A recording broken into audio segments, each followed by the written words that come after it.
그리고 사과는 면역 체계를 증강시켜 주는데요. 사과에는 꽤 많은 양의 면역 체계에 도움을 주는 비타민C가 들어있습니다. 사과 껍질에 포함되어 있는 물질 중에 하나인 우르솔산이라는 물질은 비만의 위험성을 낮추는 것과 연관이 있는 것으로 밝혀졌고요. 이 물질이 칼로리 소모를 증가시키고 근육을 증가시키기 때문이라고 하며 다이어트에도 효과가 있습니다. 사과 껍질에서 찾아볼 수 있는 퀘르세틴이라고 불리는 산화 방지제 성분을 통해서 폐 건강에도 도움을 줄 수가 있는데요. 한 주에 적어도 5개 이상의 사과를 섭취하시는 것이 좋습니다. 그 외에 사과는 치매 예방에도 효과적인데요. 그 이유는 사과로 인한 아세틸콜린 생성 증대와 연관이 있습니다. 이 물질은 신경세포 간의 의사소통을 진행하게 하는데 필요한 것으로 기억력을 증진시키고 알츠하이머, 즉 치매가 발병할 확률을 크게 낮춰주는 역할을 하는 것입니다. 자, 그럼 이렇게 좋은 사과를 아침에 어떻게 먹어야 좋을까요? 민간요법에서 추천하는 방법으로는 날것으로 먹으면 좋지만 소화가 잘 안 되는 분이나 특히 환자분들은 사과를 삶아서 먹으면 아침에 먹을 때 위장에 무리가 안 가서 부담 없이 먹을 수 있는 조리법이 됩니다. 특히 위장이 약하고 식체, 구토, 설사 또는 변비가 있으신 분들은 사과를 껍질째 얇게 썰어서 약 20도의 식염수에 6, 7시간 정도 담갔다가 꺼낸 다음에 즙을 내고 이것을 매일 수시로 100g씩 마셔보시면 놀라운 효과를 보실 겁니다. 일반적으로 병이 없는 분들도 반컵씩 마시면 위장이 좋아지고 소화가 잘 되면서 변도 잘 보는 효과를 누릴 수가 있습니다. 이렇게 사과는 신진대사를 촉진하고 동시에 피부에도 윤기를 주는데요. 이것은 사과 안에 풍부한 산과 사과철을 함유하고 있기 때문입니다. 남성이 먹으면 건강해지게 되고 여성이 먹으면 아름다워진다는 말이 있을 정도죠. 오늘부터 아침에 사과 꼭 드셔보셔야겠죠?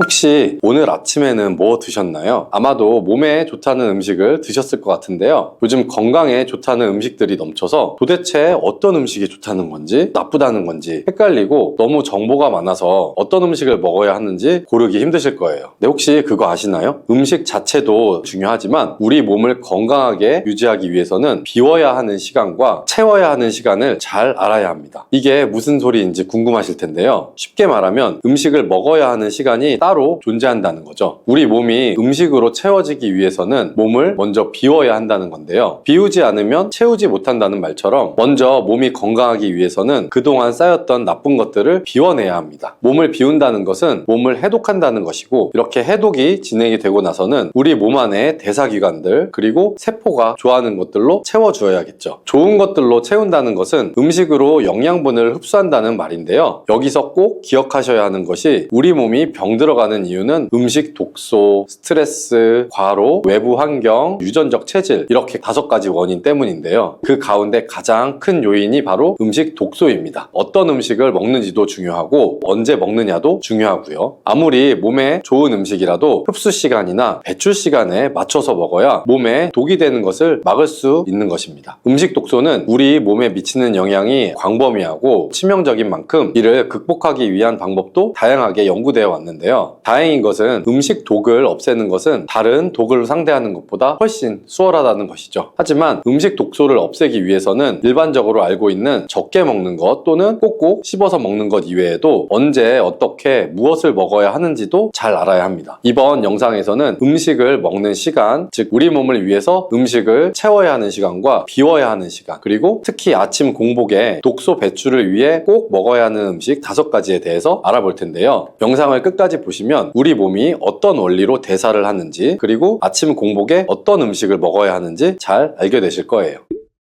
음식을 먹을 때 기존에 먹던 시간에 그냥 먹으면 안 되고 몸의 배출 시간과 흡수 시간에 맞춰서 먹어야 한다는 건데요. 우리 몸은 24시간 생체 리듬에 의해 효율적으로 운용이 되고 있습니다. 그래서 아무 때나 먹고 아무 때나 배설하고 아무 때나 잠든다면 흡수와 배설 그리고 회복에 지장이 있게 되는데요. 바로 생체 리듬이 깨진다는 거죠. 그런데 대부분 많은 분들이 어떤 것을 먹을 것인가에는 민감하지만 먹는 시간에 대해서는 대수롭지 않게 여기는 경우가 많습니다. 예를 들면 그동안 우리는 아침은 든든하게 먹어야 한다고 배웠었는데요. 아침은 황제처럼, 점심은 서민처럼, 저녁은 거지처럼 먹어라는 말이 있을 정도로 아침의 중요성은 끊임없이 강조되어 왔습니다. 그런데 과연 그 말이 옳은 것일까요? 지금까지 이에 대한 논란이 많이 있었는데요. 하루 24시간을 3등분하게 되면 8시간으로 나뉘게 됩니다. 이 시간 중에서 식사에 적당한 시간은 낮 12시부터 저녁 8시까지입니다. 바로 이때가 인체가 활발하게 활동을 하면서 영양물질을 흡수하는 시간이 됩니다. 따라서 신체 리듬을 유지하기 위해서는 이 8시간 안에 먹는 일을 모두 마쳐야 하고요. 그동안 우리가 알고 있었던 대로 아침을 먹어야 두뇌 회전이 잘 되고 하루를 활기차게 열 수 있다는 것은 생체 리듬하고 안 맞는 말이 되게 되는 거죠. 생체 리듬으로 보자면 오전 시간은 인체가 정화되고 해독되는 배출의 시간입니다. 이 시간에 식사를 하는 것은 몸에 득이 아니라 해가 되며 어떤 면에서는 야식보다도 더 나쁘다고 할 수도 있습니다. 극단적인 예로 용변을 우리가 아침에 보아야 하는 시간에 고형의 음식을 먹게 되면 인체가 정화, 해독, 배설에 들이는 에너지를 소화와 흡수에 사용하게 돼서 오히려 독소가 다시 쌓이게 될 수가 있는 거죠. 다시 말씀을 드리자면 새벽 4시부터 낮 정오 12시까지는 인체가 배출을 하는 시간이니 꼭 기억하시면 좋고요. 이 시간에는 몸에 쌓여있던 노폐물을 제거하는 등 스스로 정화를 하고 배출하는 시간이다 보니까 영양물질의 흡수는 원활하지 않다는 거죠. 새벽 4시부터 정오 12시까지가 배출이라면 나머지 시간은 어떤 시간이 될까요? 바로 낮 12시부터 저녁 8시까지가 흡수하는 시간입니다. 이때가 음식을 섭취했을 때 몸의 생체 리듬상 영양분을 흡수하는 시간인 거예요. 따라서 이 시간에 우리가 필요한 영양분을 가진 음식들을 섭취하면 되는데요. 사람에 따라서 탄수화물, 단백질, 그리고 지방 같은 3대 영양소를 골고루 드시는 게 좋습니다. 그렇다면 저녁 8시부터 새벽 4시까지는 어떤 생체 리듬이 있을까요? 이 시간은 바로 나눔과 복구의 시간인데요. 우리 몸을 복구시키는 호르몬이 분비가 되며 낮 동안 피로해진 신체를 치료하고 다친 세포를 복구하게 되는 시간이 되는 거죠. 근데 이 시간에 음식물을 많이 섭취를 하거나 잠을 자지 않게 되면 세포는 정상적으로 해야 할 일들을 다 하지 못하게 되는데요. 그래서 비우고 채우는 것만큼이나 중요한 것이 잠을 잘 자는 것입니다. 수면의 질이 떨어지거나 부족하면 항상성과 면역력이 저하되어서 세포에 염증이 생기고 나아가 암세포로도 변할 수 있는 상황이 만들어지는 거죠. 하루 24시간을 정리해보면 낮 12시부터 오후 8시까지는 흡수의 시간이고 오후 8시부터 새벽 4시까지는 복구의 시간, 그리고 새벽 4시부터 정오 12시까지가 배출의 시간이 되는 겁니다. 그럼 여기서 잠깐, 아침에 일찍 일어나시는 분들도 많죠. 그런 분들도 낮 12시까지 아무것도 먹지 말고 있어야 할까요?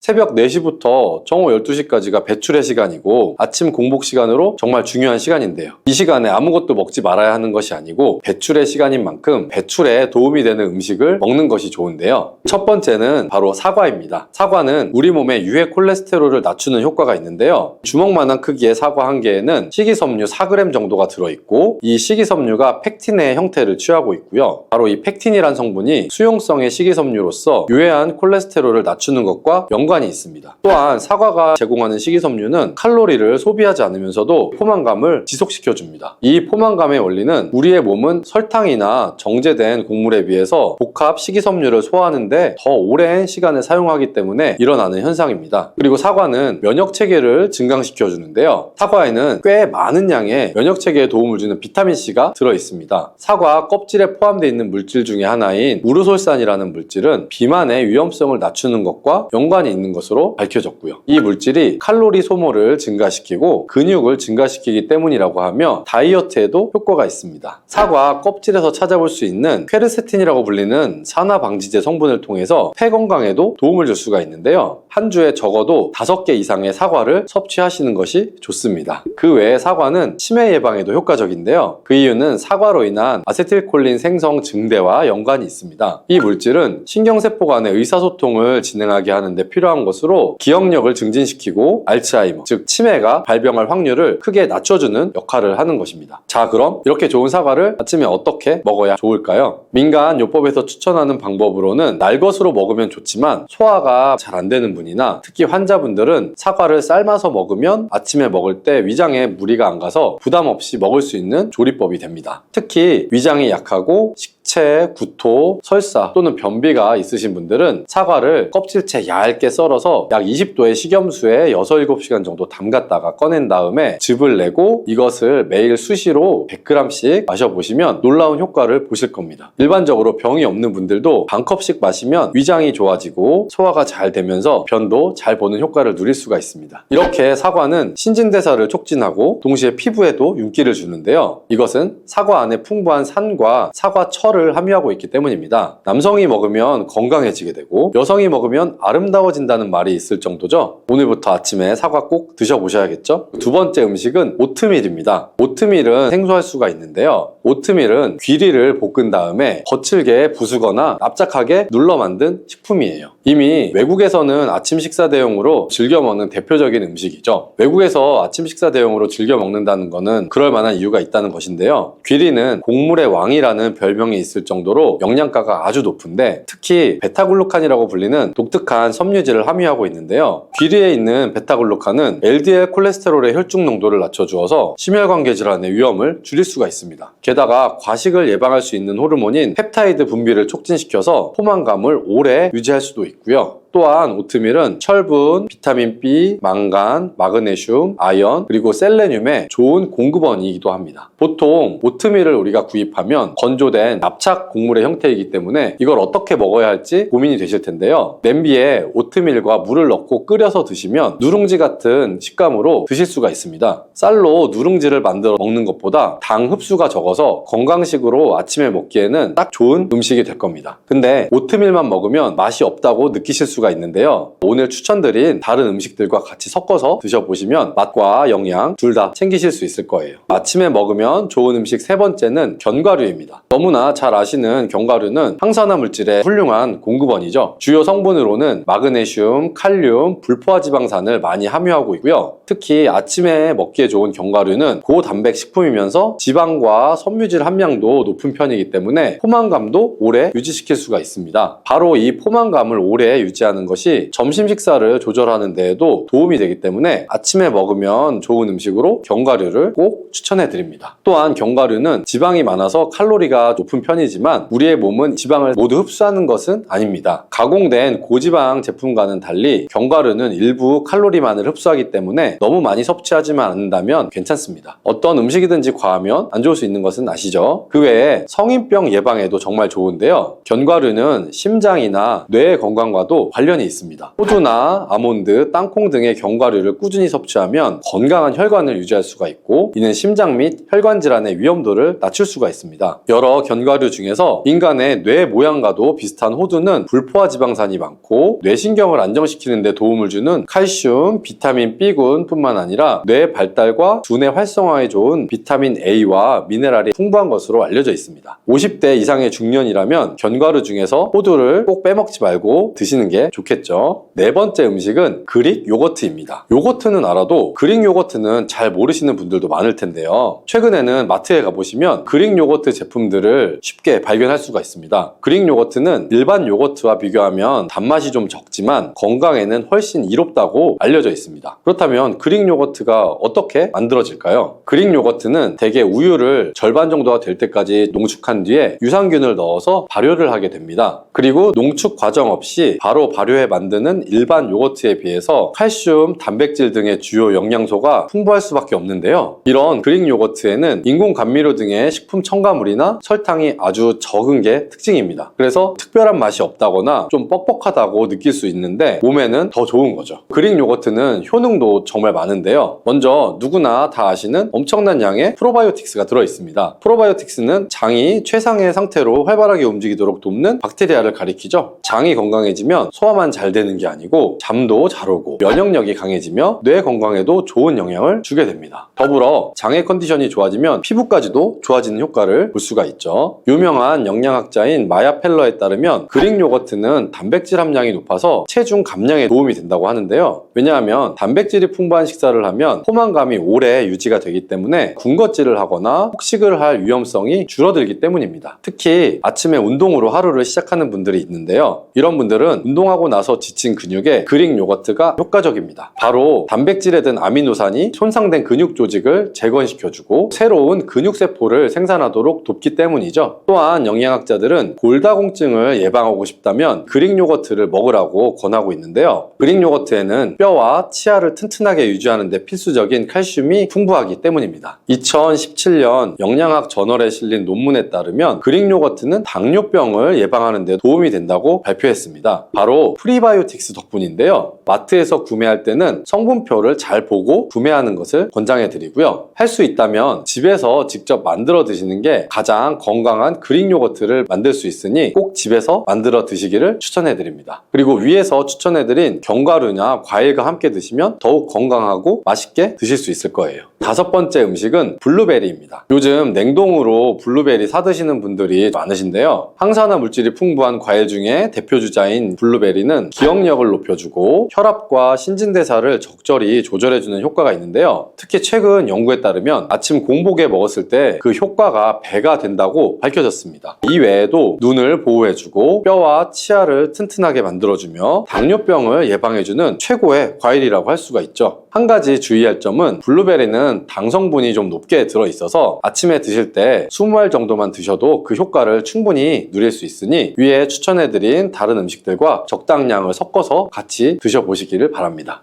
부추가 건강에 도움이 된다는 사실은 사실 많은 분들이 알고 계시고요. 그렇지만 부추의 효능에 대해서는 잘 모르시죠?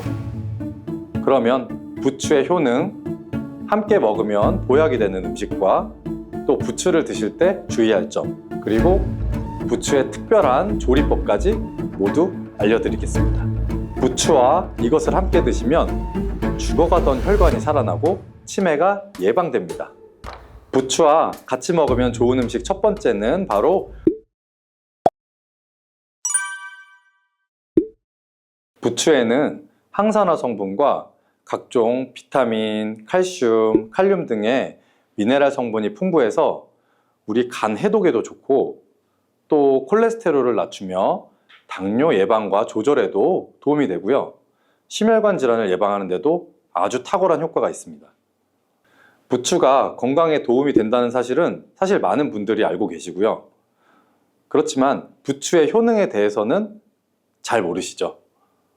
그러면 부추의 효능, 함께 먹으면 보약이 되는 음식과 또 부추를 드실 때 주의할 점, 그리고 부추의 특별한 조리법까지 모두 알려드리겠습니다. 부추와 같이 먹으면 좋은 음식 첫 번째는 바로 두부입니다. 두부는 기본적으로 단백질이 풍부하죠. 그리고 단백질뿐만 아니라 리놀렌산, 레시틴, 피토스테롤 등의 성분이 아주 풍부한데요. 이 성분들을 통해서 몸의 콜레스테롤 수치를 낮춰줄 수 있고 혈액순환을 원활하게 해서 동맥경화나 심근경색, 뇌출혈 등의 심혈관 질환을 예방을 할 수가 있습니다. 그리고 두부는 우리 몸의 체력과 이 근력을 유지하는데 아주 큰 도움을 주는데요. 바로 두부에 들어있는 풍부한 단백질 때문이죠. 우리 몸의 근육은 똑같이 유지가 되는 것이 아니라 매일 일정량의 새로운 근육으로 대체가 되어야 되는데요. 그렇다면 매일 우리가 충분한 단백질을 복용을 해야 한다는 얘기겠죠. 우리 몸에 단백질을 공급해 주는데 정말 유용한 음식이 바로 두부인데요. 또한 두부에는 아주 콜린이 풍부한데 콜린은 알츠하이머성 치매를 예방하는데 탁월한 효과가 있습니다. 그리고 두부는 건강하게 장수하는 데에도 도움을 줄 수 있죠.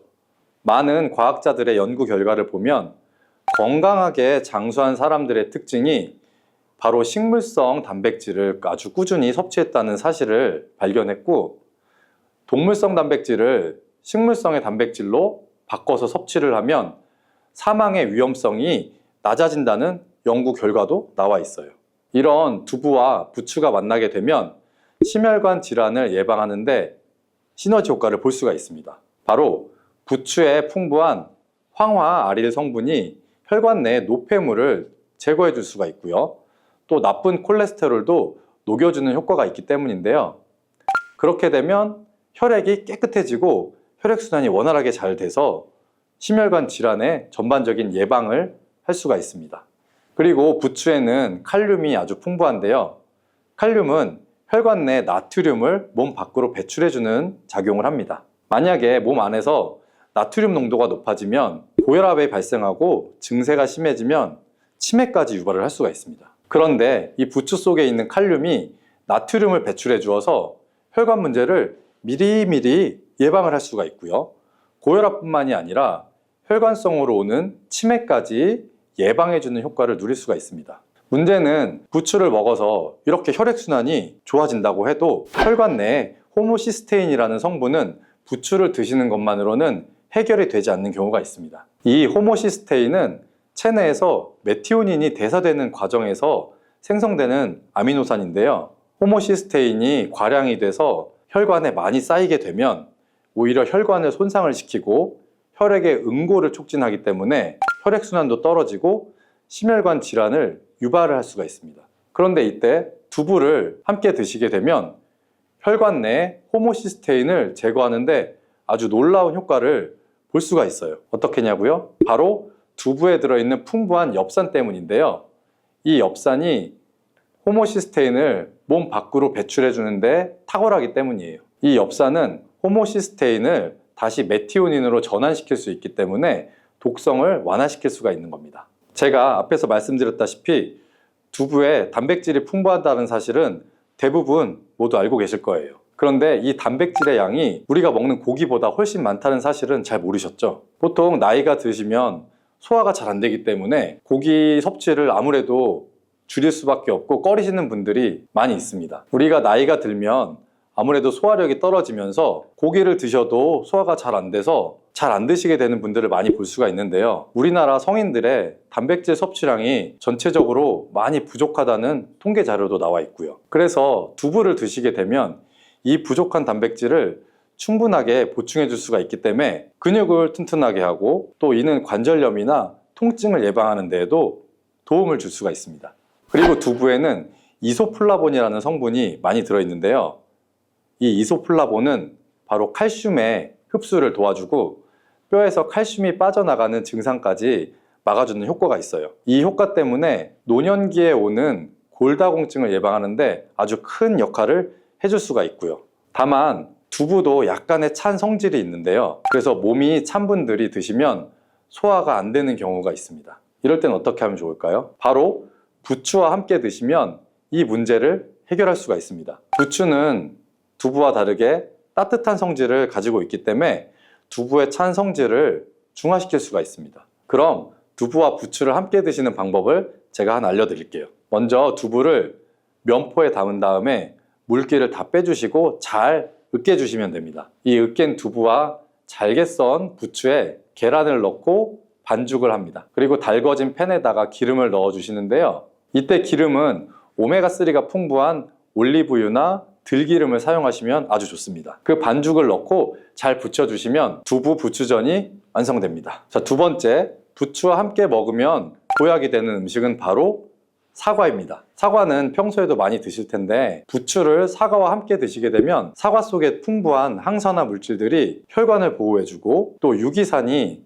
우리 몸의 신진대사를 촉진해주기 때문에 몸속에서 생성되는 발암물질들을 몸 밖으로 빠르게 배출시켜줍니다. 부추가 가진 효능 중에 가장 중요한 것 중에 하나가 바로 이 항암 효과예요. 부추에 있는 다양한 영양 성분과 식이섬유, 항산화 물질들 덕분인데요. 부추에는 비타민 A, 비타민 C와 같은 항산화 물질들이 아주 풍부합니다. 세포를 손상시키고 염증을 유발하면서 노화를 촉진하는 활성산소를 제거하는 역할을 해주고 암세포의 활성을 억제하는 효과도 갖고 있습니다. 특히 비타민 A는 면역 체계를 강화시켜 주어서 우리 몸이 암세포와 싸워 이길 수 있는 힘을 높여주는 역할을 해줄 수가 있습니다. 우리 몸의 세포를 손상시키는 주범에는 프리라디칼이라는 물질이 하나 있는데요. 들어보신 분도 아마 있을 거예요. 이 프리라디칼의 체내 농도가 높아지게 되면 몸에서 암세포가 발생할 수 있는 확률이 급격히 올라가게 됩니다. 이런 나쁜 물질을 부추에 있는 비타민 C와 비타민 E가 제거해주면서 암을 예방하는 효과가 자연스럽게 있는 거죠. 그리고 부추와 사과에는 수용성의 식이섬유가 많이 들어있거든요. 이 식이섬유는 소화 기능을 건강하게 유지하는 데 도움을 줄 뿐만 아니라 대장암 같은 소화계통의 암을 예방하는 데에도 아주 큰 도움을 줍니다. 그리고 식이섬유가 풍부한 부추와 사과는 혈당 관리에도 도움을 주어서 당뇨를 예방하고 개선하는 데도 큰 역할을 하고요. 이 식이섬유는 혈관 내에 콜레스테롤을 배출하는 데 도움을 주고 당 성분이 장에서 빠르지 않고 천천히 흡수되도록 해주기 때문에 우리 몸의 혈당이 급격히 오르는 것을 방지를 해줄 수가 있습니다. 이렇게 되면은 우리 몸의 췌장에서 인슐린이 분비되는데 충분한 시간을 벌어줄 수가 있거든요. 그래서 췌장이 혹사가 되는 것도 예방을 해줄 수가 있고요. 그렇다면 부추와 사과는 어떻게 드시는 게 좋을까요? 자, 제가 방법을 알려드리겠습니다. 먼저 여러 채소로 샐러드를 만들어서 드실 때 부추와 사과를 채를 썰어서 함께 드셔도 정말 맛있게 드실 수 있습니다. 그리고 부추와 사과를 함께 넣고 갈아서 주스를 만들어 드셔도 좋은데요. 만드는 방법도 아주 간단합니다. 먼저 잘 씻은 부추를 적당한 크기로 잘라주시고요. 사과도 가운데 씨만 빼고 잘 잘라주시면 됩니다. 그렇게 해서 믹서기에 한꺼번에 넣고 여기에 물 1컵 넣어주시고 올리브 오일도 1스푼 넣어주시고요. 왜냐하면 올리브 오일을 넣으면 부추의 영양 성분의 흡수율을 안 넣는 것보다 몇 배나 올려줄 수가 있기 때문이에요. 이렇게 넣고 잘 갈아주시면 바로 부추 사과 주스 완성입니다. 자, 세 번째, 부추와 함께 먹으면 보약이 되는 음식은 바로 돼지고기입니다. 부추는 생명력이 아주 강한 걸로도 잘 알려져 있죠. 그 생명력은 지친 간을 되살리는 데도 효능이 뛰어나고요. 간에 쌓여있는 독소를 제거하는 데도 아주 효과가 좋은데요. 부추에 함유된 베타카로틴과 클로로필이 간세포를 보호해주고 간의 재생을 촉진해주는 역할을 해주거든요. 그리고 부추에 함유된 사포닌 성분이 지방간을 예방하고 간의 부담을 덜어주는데 많은 도움을 줍니다. 또 황화알릴이라는 성분이 풍부한데 이 성분은 간의 면역력을 직접적으로 강화해주고 간 질환을 예방해주는 효과가 있습니다. 여러분 혹시 글루타치온이라는 영양제 들어보신 적 있나요? 요즘 많이 드시는 제품 중에 하나인데요. 부추에는 체내에서 이 글루타치온을 합성할 때 필요한 황화합물이 아주 풍부해서 간의 해독작용을 직접적으로 도와줄 수가 있습니다. 이때 돼지고기를 부추와 함께 드시면 우리 몸에 보약이 될 수 있는데요. 왜냐하면 부추에 들어있는 알리신 성분이 돼지고기의 비타민 B1의 흡수율을 높여줄 수 있기 때문이에요. 또 부추의 따뜻한 성질이 돼지고기의 차가운 성질을 보완해서 소화가 잘 되도록 도와줄 수 있고요. 위 건강에도 도움을 줄 수 있겠죠. 그리고 영양학적으로도 서로 보완이 돼서 균형 잡힌 식사가 될 뿐 아니라 혈액순환의 개선이나 면역력 강화, 또 피로 해소, 우리 몸의 에너지 증진, 항암 효과 등을 더 효과적으로 얻을 수가 있게 됩니다. 자, 그렇다면 부추와 돼지고기는 어떻게 드시는 게 좋을까요? 돼지고기 수육을 해서 부추랑 같이 쌈을 싸서 드셔도 좋지만 반찬으로 만들어 먹을 수 있는 방법을 하나 알려드릴게요. 바로 돼지고기 부추 볶음인데요. 먼저 부추를 적당한 크기로 잘라서 준비해 주시고 돼지고기는 약간 길쭉하고 얇게 썰어 주시면 좋습니다. 그래서 잘 달궈진 팬에 올리브유를 한번 잘 둘러주시고 부추와 돼지고기를 한 번에 넣고 잘 볶아주세요. 여기에 대파와 다진 마늘을 넣어주시고 간장으로 간을 해주시면 됩니다. 그렇게 해서 다 볶아진 다음에 여기에 들기름을 살짝 곁들여 주시면 고소함이 폭발할 뿐 아니라 영양도 아주 만점인 보약 반찬이 완성이 됩니다. 참고로 돼지고기 대신에 오리고기를 사용하셔도 훌륭한 요리가 될 수 있고요. 자, 네 번째, 부추와 함께 먹으면 보약이 되는 음식은 바로 브로콜리입니다. 브로콜리는 세계 10대 슈퍼푸드 중에 하나로 선정이 된 적이 있을 만큼 건강에 아주 좋은 채소죠. 이 브로콜리에는 항산화 물질인 비타민 E, 베타카로틴, 비타민 C 등이 아주 풍부하게 들어있고요. 이 성분들이 혈관 속의 활성산소를 제거해서 세포 노화를 방지하는 효과가 있죠.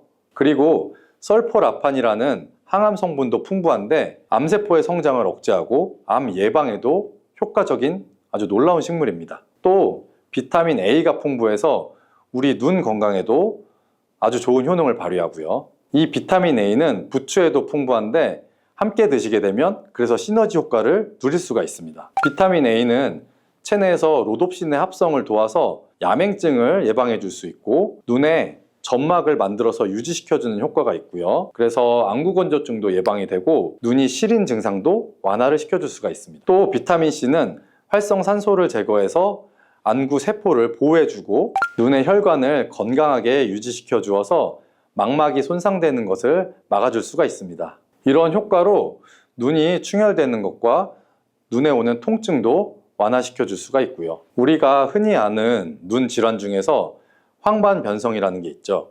이 황반변성은 노인의 실명 원인 1위에 해당할 만큼 매우 위험한 질병이죠. 그런데 부추와 브로콜리에 풍부하게 들어있는 비타민 E가 이것을 예방해 줄 수가 있는데요. 황반변성은 우리 안구가 급격하게 노화되면서 많이 발생을 하거든요. 그런데 비타민 E가 이 노화를 막아주는 효능이 있기 때문에 황반변성을 예방하는 데 큰 도움을 주는 겁니다. 이 비타민 E는 비타민 C, 비타민 A와 함께 먹으면 우리 몸에서 흡수율이 올라가거든요. 그렇기 때문에 부추와 브로콜리를 함께 복용하면 눈을 건강하게 하는데 아주 높은 시너지 효과를 볼 수가 있습니다. 그렇다면 부추와 브로콜리는 어떻게 먹으면 좋을까요? 지금 바로 함께 먹는 특급 조리 방법을 하나 알려드릴게요. 먼저 부추를 잘 씻어서 적당한 크기로 잘라주시면 되고요. 브로콜리는 송이를 좀 나눈 다음에 끓는 물에 넣어서 부추랑 살짝 데쳐주시면 돼요. 이렇게 데친 부추와 브로콜리를 찬물에 잘 헹궈주시고 물기를 빼주시면 됩니다. 여기에다가 간장, 식초, 설탕, 다진 마늘, 그리고 참기름을 좀 섞어주시고 양념장을 잘 만든 다음에 부추와 브로콜리를 골고루 묻혀주시면 됩니다. 아주 간단하죠. 마지막으로 통깨를 위에다가 조금 더 뿌려주시면 맛있는 부추 브로콜리 무침이 완성이 됩니다. 그런데 이렇게 몸에 좋은 부추도 드실 때 주의할 사항이 있어요. 부추가 돼지고기와 함께 먹을 때는 좋지만 소고기와 함께 먹으면 좋지 않은 점이 있습니다. 소고기는 부추와 비슷하게 따뜻한 성질을 가지고 있거든요. 그래서 소고기를 부추와 함께 드시게 되면 이 뜨거운 성질이 강화되기 때문에 위와 장 등의 소화기관에 자극을 줄 수가 있고요. 이것이 소화불량을 일으킬 수도 있고 또 배가 아프거나 아니면 변이 묽어져서 설사가 나올 수도 있고요. 또 너무 과량 섭취하시게 되면 그 열 때문에 두통이나 불면증까지 오는 경우도 있습니다. 그리고 신장 기능이 약하신 분들도 부추를 드실 때 약간의 주의를 하시면 좋은데요. 그 이유는 바로 부추에 들어있는 풍부한 칼륨 때문이에요. 이 칼륨이 몸속에 나트륨을 배출해서 혈압이나 심혈관 질환에 도움을 주지만 신장이 약하신 분들이 부추를 과하게 드시게 되면 많은 양의 칼륨이 몸에 들어오면서 약한 신장이 이 칼륨을 몸 밖으로 잘 배출해주지 못하게 되거든요. 그렇게 되면 몸에는 고칼륨 혈증이 나타나서 근육이 약해지고 또 심장에도 영향을 주어서 심장박동이 좀 불규칙해지거나 심하면 호흡곤란이 오기도 해요. 따라서 신장질환이 있는 분들은 몸 상태를 보시면서 소량씩 드시는 것이 좋겠습니다. 암이 발생하는 여러 이유 중에 하나는 몸에서 염증이 계속해서 발생하기 때문인데요. 우리 폐에 염증이 반복해서 발생하면 폐암이 될 가능성이 있고 또 위에 염증이 반복해서 발생하게 되면 위암이 될 가능성이 높은 것이죠. 또 한 가지 경우는 혈액순환이 잘 되지 않는 곳에 암이 발생할 가능성이 높아지는 건데요. 혈액순환이 잘 되지 않게 되면 그곳에 영양분들이 잘 전달이 되지 않고 몸에 문제가 생겨도 회복이 더디거나 악화될 가능성이 높아져서 결국 암으로 발전하게 된다는 것입니다. 그래서 이러한 문제들을 해결해 주는 것이 바로 항산화 성분이고 당근의 베타카로틴이 강력한 항산화 작용을 해서 암을 예방할 수가 있는 것입니다. 당근이 몸에 좋다는 사실은 이미 알고 계시죠? 몸에 좋다는 당근도 먹는 방법과 또 함께 먹는 음식에 따라 몸에 독이 될 수도 있고 보약이 될 수도 있다는 사실 알고 계신가요? 당근과 함께 먹으면 보약이 되는 음식과 당근을 먹는 방법, 그리고 당근을 제대로 먹었을 때 나타나는 놀라운 효능까지 당근에 대한 모든 것을 알려드릴게요. 연예인이 약 3주 동안 11kg를 감량했다고 하는 당근 다이어트 방법도 영상 뒷부분에 있으니 끝까지 시청해주세요. 그럼 당근에 대한 모든 것 바로 시작합니다. 당근의 대표적인 효능은 베타카로틴에서 나옵니다. 베타카로틴은 채소를 노란색, 주황색, 빨간색이 되도록 하는 성분이며 대표적인 항산화 물질입니다. 항산화 작용을 한다는 것은 항염증 작용을 하는 것이고, 이 항염증 작용을 한다는 것은 바로 항암 작용을 할 수 있다는 것인데요. 여기에서 당근의 첫 번째 효능, 눈 건강을 좋게 하는 것이 나오는데요. 당근의 베타카로틴이 우리 몸속에 들어오게 되면 비타민 A로 변하게 됩니다. 비타민 A는 눈 건강을 좋게 하는 성분이죠. 당근을 먹으면 눈이 좋아진다는 말을 많이들 들어보셨을 텐데요. 눈 건강을 위해 요즘에 루테인을 드시는 분들이 점점 많아지고 있죠. 그렇다면 눈에 좋다는 루테인 영양제를 먹는 것과 당근을 먹는 것은 어떤 차이가 있을까요? 영양제와 당근에는 모두 비타민 A, 루테인, 지아잔틴 등이 들어있어서 이 시력을 유지하고 눈의 노화를 방지해주며 황반변성 등의 질환도 예방을 해주게 됩니다. 당근에는 여기에다가 비타민 C, 비타민 K, 그리고 필수 미네랄이 더 있기 때문에 항산화 효과 및 뼈 건강에도 도움을 더 받을 수가 있게 되고요. 우리가 혈액순환이 잘 안 될 때는 루테인 영양제를 드신다고 해도 효과에 한계가 있을 수가 있어서 평소에 당근을 좀 더 드셔보시는 걸 추천해 드립니다. 두 번째 당근의 효능은 바로 노화 방지입니다. 이것도 베타카로틴의 효능과 관련이 있습니다. 노화가 된다는 것은 몸이 산화가 되고 또 염증이 많아지게 된다는 것인데요. 염증이 몸 안의 곳곳에서 문제를 일으키게 되는 것이죠. 이런 염증을 없애주는 것이 바로 노화를 방지하는 것인데요. 앞에 말씀드린 당근의 베타카로틴과 비타민C는 강력한 항산화 작용을 통해 이 염증을 없애주고 노화를 방지해주는 것입니다. 세 번째 당근의 효능은 장을 건강하게 하고 당뇨를 예방하는 것입니다. 요즘에 당근 주스 많이들 만들어서 드시는데요. 착즙해서 집에서 드시는 분들도 많으실 거예요. 여기서 약간 아쉬운 것은 착즙하고 남은 찌꺼기는 모두 버린다는 것인데요. 당근은 사실 식이섬유 폭탄이라고도 할 수가 있습니다. 당근의 베타카로틴이 혈액 내 염증을 제거하고 당근의 식이섬유는 장 속에 노폐물들을 제거하는 역할을 하기 때문인데요. 우리 장 속에 유산균이 정상적으로 잘 살아가려면 유산균의 먹이가 필요합니다. 이 먹이를 우리가 보통 프리바이오틱스라고 부르죠. 그리고 프리바이오틱스의 역할을 해주는 것이 바로 당근에 들어있는 이 식이섬유입니다. 식이섬유는 당을 흡착해서 배출해주는 효능이 있죠. 이 효능은 당이 우리 몸에 흡수되는 속도도 늦춰주고 혈당이 급격하게 오르는 것을 막아주게 됩니다. 이런 과정은 당뇨를 예방하는데 아주 탁월한 효능을 발휘하게 되는 것이고요. 그리고 네 번째 당근의 효능은 암을 예방하는 것입니다. 암이 발생하는 여러 이유 중에 하나는 몸에서 염증이 계속해서 발생하기 때문인데요. 우리 폐에 염증이 반복해서 발생하면 폐암이 될 가능성이 있고, 또 위에 염증이 반복해서 발생하게 되면 위암이 될 가능성이 높은 것이죠. 또 한 가지 경우는 혈액순환이 잘 되지 않는 곳에 암이 발생할 가능성이 높아지는 건데요. 혈액순환이 잘 되지 않게 되면 그곳에 영양분들이 잘 전달이 되지 않고 몸에 문제가 생겨도 회복이 더디거나 악화될 가능성이 높아져서 결국 암으로 발전하게 된다는 것입니다.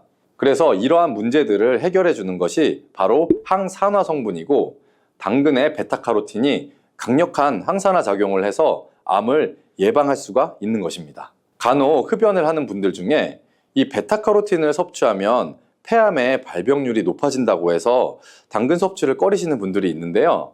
걱정하지 않으셔도 됩니다. 사실 암 발생은 당근과는 아무런 관련이 없습니다. 폐암이 발생했던 실험군은 당근을 섭취한 것이 아니고 베타카로틴 영양제를 섭취했던 것이었으며, 당근을 섭취한 실험군은 오히려 암 발병률이 낮았다는 연구 결과가 있습니다. 그리고 다섯 번째 당근의 효능은 치매 예방입니다. 베타카로틴은 뇌혈관에도 작용을 하게 되는데요. 이 뇌혈관에 쌓이는 베타 아밀로이드를 제거해서 뇌신경을 활성화시켜주는 역할을 해주게 되고요. 이렇게 뇌신경이 활성화되면 기억력과 학습 능력이 향상이 되고 치매를 예방할 수 있게 되죠. 치매는 발병이 되면 치료하는 것은 거의 불가능해서 예방이 정말 중요한데요. 치매를 예방하는 데 가장 중요한 것은 바로 혈관을 깨끗하게 하는 것입니다. 당근의 베타카로틴이 혈관을 깨끗하게 해주는 효능이 있으니 당근을 매일 하나씩 꾸준히 섭취해서 치매를 예방하시기를 추천드립니다. 자, 그리고 6번째 당근의 효능은 바로 다이어트에 효과적이라는 것입니다. 한 여성 연예인이 당근 다이어트로 3주 동안 11kg을 감량한 사실도 있는데요. 이런 효과를 누릴 수 있는 이유가 바로 당근에 함유된 식이섬유 때문입니다. 풍부한 식이섬유는 배에 포만감을 주게 되고 섭취한 당 성분과 지방 성분을 배출시켜주는 역할을 하기 때문에 다이어트에 아주 탁월한 효능이 있는 것이죠. 그러면 이 연예인이 활용했던 당근 다이어트 레시피를 알려드릴게요. 당근을 잘 씻은 다음에 아주 잘게 채를 썰어 주시고요. 당근 하나에다가 소금을 1스푼 정도 넣어서 약 10분 정도 절여 주시고 절인 물은 이제 꼭 짜서 버려 주시면 되고요. 그리고 여기에 올리브 오일과 식초를 잘 버무려 주셔서 밀폐 용기에 담은 다음 냉장고에서 2~3시간 정도 숙성한 후에 드시면 됩니다. 이때 먹을 때 사과를 채 썰어서 함께 드시면 더 맛있게 드실 수 있고요. 이렇게 좋은 당근도 먹는 방법에 따라 효과를 10배 이상 늘릴 수도 있고 함께 먹으면 그래서 더 좋은 음식들이 있는데요. 우선 당근을 드실 때 다이어트가 목적이라면 생으로 드시는 것이 가장 효과가 좋습니다. 다만 식이섬유는 소화가 잘 되지 않기 때문에 장이 좀 안 좋은 분들은 익혀서 드시는 것도 괜찮고요. 그리고 당근을 드실 때는 껍질까지 함께 드시는 것을 추천해 드리는데요. 당근의 영양 성분은 껍질에 가장 많이 함유되어 있기 때문이에요. 그리고 당근의 베타카로틴은 지용성 성분입니다. 지용성이라는 것은 기름에 잘 녹아서 흡수가 된다는 것인데요. 베타카로틴을 잘 흡수하기 위해서는 우리가 기름과 함께 섭취하는 것이 좋습니다. 보통 오메가3가 풍부한 올리브유나 들기름, 아마씨유 같은 기름을 사용하시면 좋고요. 기름을 사용하여 살짝 익혀서 드시게 되면 생으로 드셨을 때 10% 정도 흡수되는 베타카로틴을 약 70% 정도 흡수할 수 있게 됩니다. 엄청난 차이죠? 우리가 기름에 볶을 때는 너무 오래 익히지 말고 살짝만 익혀서 드시는 것이 좋습니다. 너무 오래 볶으면 오메가3를 함유한 기름도 산패가 될 수 있기 때문에 문제가 될 수 있고요. 그래서 약간만 볶아주시면 됩니다. 그리고 마지막으로 함께 먹으면 좋은 음식들을 알려드릴게요. 몇 년 전부터 유행하고 있는 주스가 있죠. 바로 ABC 주스라고 하는데요. 여기에 들어가는 재료는 사과, 비트, 그리고 당근이죠. 이 세 가지를 함께 갈은 다음에 주스로 마시면 항산화 폭탄 주스를 마시게 되는 것인데요. 이 세 가지 중에 비트의 효능이 혈관을 확장시켜주는 역할을 합니다. 풍부한 항산화 성분들이 확장된 혈관을 따라서 온몸으로 구석구석 공급돼서 혈관을 깨끗하게 해주고 염증을 제거하여 각종 질병을 예방할 수 있게 되는 것이죠. 다만 비트에는 옥살산이 함유되어 있는데 이 옥살산이 신장의 결석을 유발할 수 있기 때문에 신장이 약하신 분들은 약간의 주의가 필요하고요. 그래서 요즘에는 이 비트를 빼고 사과, 양배추, 당근 이렇게 세 가지를 넣은 ACC 주스도 많이 드시는데요. 양배추는 우리 몸에 진액을 보충해 주어서 점막을 촉촉하게 해주는 효능이 있기 때문에 외부로부터 들어오는 바이러스와 이물질을 배출시켜 주는데 탁월한 효능이 있습니다. 그리고 항암 효과를 극대화시켜 줄 수 있는 음식도 하나 알려드릴게요. 바로 브로콜리와 단호박을 당근과 함께 드시면 되는데요. 이 세 가지를 생으로 그냥 드시는 것보다 찜기에 넣고 쪄서 드시면 흡수율을 훨씬 높일 수가 있고요. 여기에 올리브 오일과 약간의 소금을 넣고 물과 함께 섞어서 드시면 아주 맛도 좋고 건강에도 좋은 강력한 항암 주스로 드실 수가 있습니다. 수용성 식이섬유인 팩틴은 위에서 대장까지 가는 동안 많은 수분을 흡수해서 변을 무르게 만들어주고 장내에 머물러 있는 노폐물과 다양한 유해 물질들을 흡착시켜서 변과 함께 몸 밖으로 배출을 시켜주며 장내 환경을 깨끗하게 해주어서 건강한 상태를 유지하도록 도와줍니다. 그리고 레몬 과육에는 없고 오직 있는 성분이 있는데 디리모넨이라고 하는 천연 오일 성분입니다. 디리모넨은 레몬의 상큼한 향을 내는 성분이기도 하며 장을 자극해서 연동 운동이 활발하게 되도록 도와주어서 변비를 예방해 줄 수 있습니다.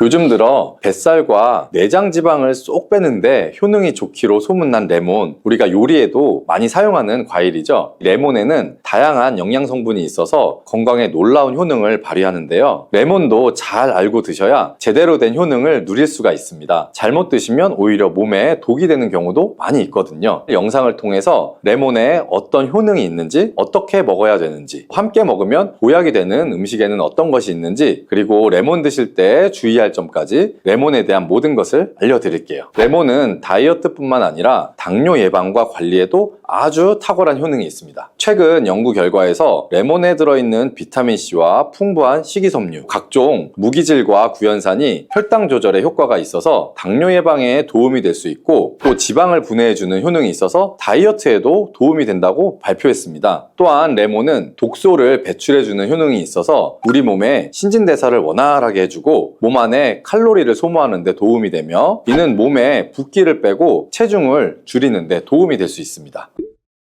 그럼 레몬의 효능에 대해서 조금 더 자세히 알려드릴게요. 12주 동안 진행된 연구에서 고지방 식단에다가 레몬 껍질에 함유된 페놀을 함께 섭취한 설치류는 고지방 식단만 섭취한 설치류보다 체중이 감소했다는 것을 발표했습니다. 또한 체질량 지수가 높은 한국 여성을 대상으로 한 실험에서 레몬 다이어트를 시행한 결과 그렇지 않은 사람들에 비해 체중과 허리 둘레가 줄어들었을 뿐만 아니라 인슐린 저항성까지 좋아진 결과를 볼 수가 있었고요. 레몬 껍질은 이런 독소를 배출하는 효능뿐만 아니라 변비를 해결하는 데에도 탁월한 효과가 있습니다. 레몬 껍질에는 비타민C뿐만 아니라 혈관 건강에 좋은 헤스페리딘, 그리고 골다공증 예방과 뼈 건강에 아주 중요한 칼슘, 그리고 팩틴이라는 성분이 아주 풍부하게 들어 있습니다. 바로 이 팩틴이 변비를 예방하는데 탁월한 효능을 발휘합니다. 수용성 식이섬유인 팩틴은 위에서 대장까지 가는 동안 많은 수분을 흡수해서 변을 무르게 만들어주고, 장내에 머물러 있는 노폐물과 다양한 유해 물질들을 흡착시켜서 변과 함께 몸 밖으로 배출을 시켜주며 장내 환경을 깨끗하게 해주어서 건강한 상태를 유지하도록 도와줍니다. 그리고 레몬 과육에는 없고 오직 레몬 껍질에만 있는 성분이 있는데 디리모넨이라고 하는 천연 오일 성분입니다. 디리모넨은 레몬의 상큼한 향을 내는 성분이기도 하며 장을 자극해서 연동운동이 활발하게 되도록 도와주어서 변비를 예방해 줄 수 있습니다. 또 레몬에는 구연산이라는 성분이 풍부한데요. 구연산이 체내 지방 분해 요소를 활성화시키는 역할을 해줍니다. 활성화된 지방 분해 요소는 쌓여있는 내장 지방을 태워주어서 허리 둘레를 줄여주는데 많은 도움을 주게 되죠. 아침에 일어나자마자 공복에 레몬 술을 마시면 체내 대사 기능이 활발해져서 몸 안에 에너지 소비도 활성화되게 됩니다. 대한비만학회에서 발표한 연구 결과를 보면 레몬술을 섭취한 그룹이 그렇지 않은 그룹보다 내장 지방이 더 많이 감소했다는 것을 확인할 수가 있었고요. 또한 레몬에 들어있는 성분들은 뇌졸중의 위험을 줄여주는 데도 도움이 될 수가 있습니다. 한 연구에 따르면 감귤류에 함유되어 있는 플라보노이드는 여성의 허혈성 뇌졸중 위험을 낮추는데 도움이 될 수 있다고 발표했습니다. 허혈성 뇌졸중은 가장 흔한 유형의 뇌졸중인데 혈전 때문에 뇌로 가는 혈액의 흐름이 방해가 되면서 발생할 수가 있습니다. 플라보노이드가 함유된 음식을 장기간 섭취하게 되면 이런 심혈관 질환뿐만 아니라 각종 암을 예방하는 데 도움이 될 수가 있다고 하는데요. 레몬에는 이런 플라보노이드와 함께 강력한 항산화 작용을 하는 비타민C가 아주 풍부합니다. 이 항산화 작용으로 세포 손상을 방지하고 암세포를 억제하는 항암 효과를 가지게 되는 것이고요. 또한 레몬은 피부 미용에도 아주 좋은데요. 피부색을 건강하게 해주는 데 탁월한 효능이 있습니다. 비타민C는 콜라겐을 형성하는 데 중요한 역할을 해주고 피부를 환하게 해주며 잡티를 제거해주는 효과가 있기 때문이죠. 그리고 레몬의 또 놀라운 효능 중 하나는 당뇨를 예방하고 개선하는 데 탁월하다는 것입니다. 레몬에는 헤스페리딘이라는 플라보노이드 성분이 들어있는데요. 이 헤스페리딘은 인슐린 감수성을 높이는 데 도움을 주게 됩니다. 인슐린 감수성이 좋아야 혈당 조절이 잘 되게 되는데 당뇨가 발생하면 이 감수성이 떨어지면서 인슐린의 저항성이 생기게 되죠. 헤스페리딘이 인슐린 저항성을 개선하는 데 많은 도움을 줄 수가 있습니다. 또한 레몬에는 많은 양의 항산화 물질들이 들어 있습니다. 비타민C 뿐만 아니라 폴리페놀, 플라보노이드 등 다양한 물질들이 혈당으로 인해서 공격받고 상처난 몸의 세포들을 보호를 해주게 되는데요. 장의 베타세포를 보호해주는 것이 아주 중요한 효능입니다. 베타세포는 인슐린을 분비하는 세포인데 당뇨가 생기게 되면 가장 먼저 타격을 받게 됩니다. 레몬을 통해 베타세포를 보호하여 당뇨를 예방할 수 있게 되는 것이죠. 이런 레몬을 복용하는 가장 좋은 방법은 바로 레몬수입니다. 그럼 레몬수 만드는 방법을 바로 알려드릴게요. 깨끗하게 씻은 레몬 1개와 물 1리터를 준비해 주시고요. 레몬의 양 끝부분은 좀 쓴맛이 나기 때문에 잘라주시고 레몬의 씨는 제거하셔도 되고 그냥 두셔도 괜찮습니다. 적당한 크기로 자른 레몬을 80도 정도의 뜨거운 물에 넣어 주시고요. 충분히 우려내 주시면 레몬물이 완성이 됩니다. 물의 온도별로 레몬물의 항산화 능력이 어느 정도 차이가 나는지 실험을 한 결과 80도 이상의 뜨거운 물에서 가장 높은 항산화 효과가 나타났다는 발표를 한 적이 있습니다. 레몬의 제대로 된 효능을 얻기 위해서는 레몬물을 만들 때 꼭 뜨거운 물로 레몬을 우려내 주시기 바랍니다. 레몬물은 실온에서 어느 정도 식힌 후에 미지근해졌을 때 마시면 되고요. 레몬의 산미가 강해서 좀 드시기 힘드신 분들은 물을 충분히 희석해서 적응이 되시면 물의 양을 줄이시면 됩니다.